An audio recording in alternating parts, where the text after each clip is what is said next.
In the heart of the Philippine story stand one man, writer, doctor, reformist, and martyr. A man whose ideas ignite a revolution without ever raising a sword. This is the story of Jose Protasio Rizal Mercado y Alonso Riolonda, the national hero of the Philippines.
Jose Rizal was born on June 19, 1861 in Calamba, Laguna, into a loving and educated family. Even as a child, he showed exceptional intelligence, learning to read at write at the age of 3. Surrounded by nature, his early experience inspired his love for science, art, and his homeland.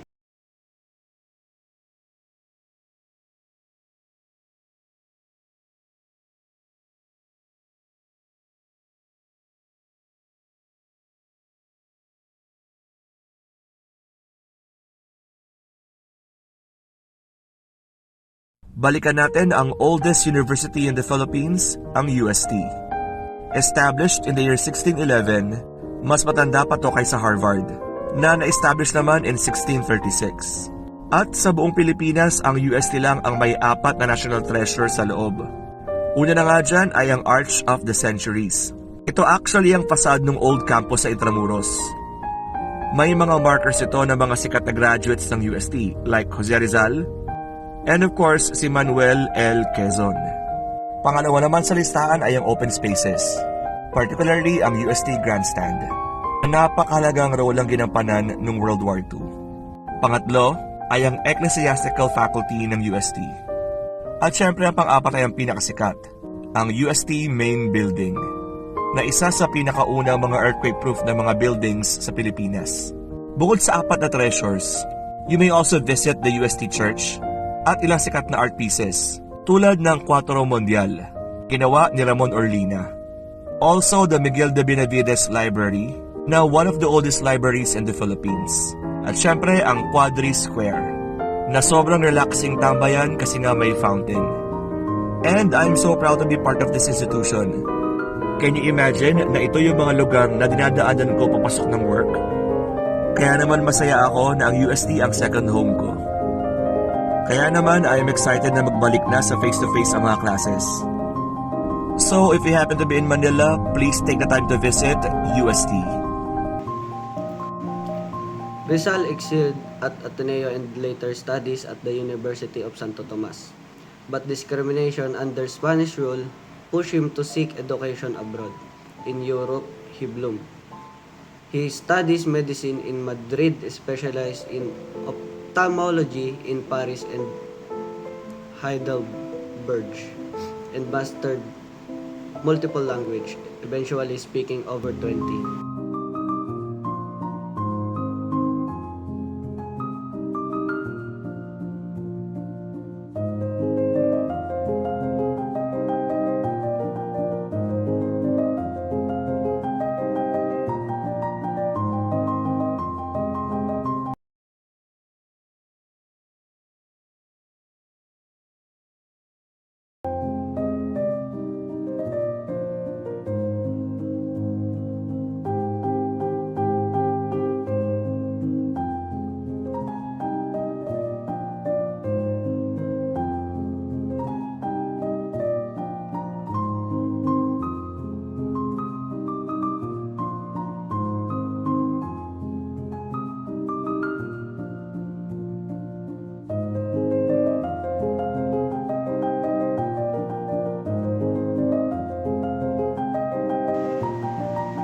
Far away from home, he began writing the works that would shake an empire.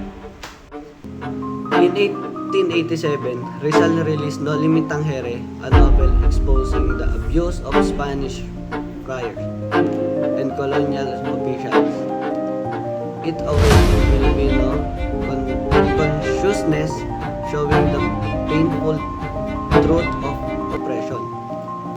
4 years later, he published El Filibusterismo, a darker and more radical sequel. Together, these novels inspired unity, courage, and the desire for change.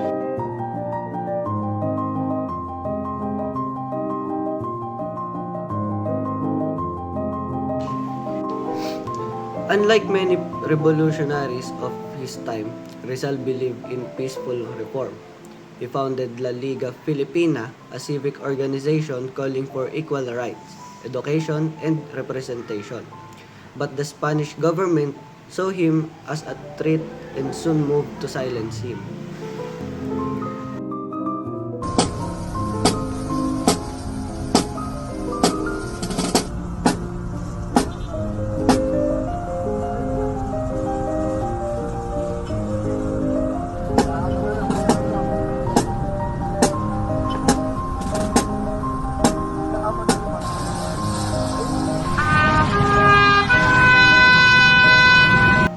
In 1892, Rizal was exiled at Dapitan, but instead of falling into despair, he transformed his exile into service. He built a school, treated the sick, improved the town water system, and practiced medicine.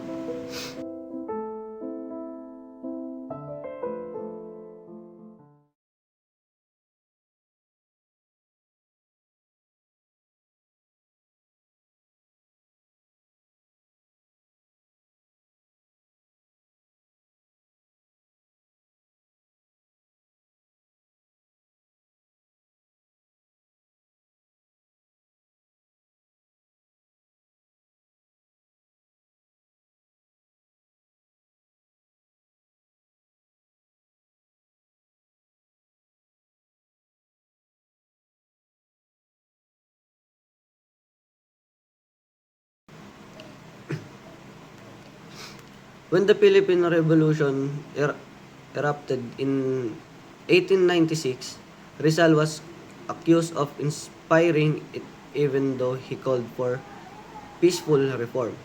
He was arrested, imprisoned in Fort Santiago, and sentenced to death by a Spanish court. His final days were spent writing letters, poems, and goodbyes, including Mi Ultimo Adios, a timeless masterpiece of love for the nation.